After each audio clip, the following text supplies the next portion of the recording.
Big breaking update from RBI.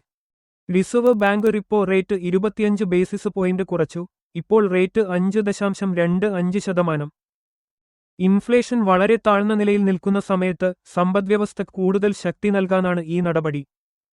ഈ തീരുമാനം monetary policy കമ്മിറ്റിയുടെ വിശദമായ ചർച്ചകൾക്ക് ശേഷമാണ് വന്നത്. കൂടാതെ തീരുമാനം ഏകകണ്ഠമായിരുന്നു. പുതിയ കാലത്ത് രൂപ കുറച്ച് ദുർബലമായിരുന്നെങ്കിലും MPC ഗ്രോത്ത് ആൻഡ് ലിക്വിഡിറ്റി സപ്പോർട്ടിനാണ് മുൻതൂക്കം നൽകിയത്. ഇപ്പോൾ ഈ റെപ്പോ റേറ്റ് കട്ട് നിങ്ങളെ എങ്ങനെ ബാധിക്കും? റെപ്പോ റേറ്റ് കുറയുമ്പോൾ ബാങ്കുകൾക്ക് പണം കുറഞ്ഞ ചിലവിൽ കടം വാങ്ങാനാകും. ബാങ്കുകൾക്ക് പണം വിലക്കുറവിൽ ലഭിക്കുമ്പോൾ അവർ സാധാരണയായി ലോൺ ഇൻട്രസ്റ്റ് റേറ്റ്സ് കുറയ്ക്കും. അതായത് നിങ്ങളുടെ home loan, car loan, personal loan EMI കുറയാനുള്ള വലിയ സാധ്യതയുണ്ട്. വിദഗ്ധർ പറയുന്നത് ഈ നീക്കത്താൽ ലിക്വിഡിറ്റി മെച്ചപ്പെടുകയും സമ്പദ്വ്യവസ്ഥ ശക്തി ലഭിക്കുകയും മാർക്കറ്റ് സെന്റിമെന്റ് മെച്ചപ്പെടുകയും ചെയ്യുമെന്നു. അറിയേണ്ട മറ്റൊരു കാര്യം, റെപ്പോ റേറ്റ് കട്ട് പ്രഖ്യാപിച്ചതിന് പിന്നാലെ രൂപ വില കൂടി, ചെറിയ തോതിൽ ഡോളറിനോട് ശക്തി നേടി. ഈ റെപ്പോ റേറ്റ് കട്ട് അടുത്ത മാസങ്ങളിൽ ലോൺസ്, മാർക്കറ്റ്സ്, ഇക്കോണമി എന്നിവയെ നേരിട്ട് ബാധിക്കാനാണ് സാധ്യത.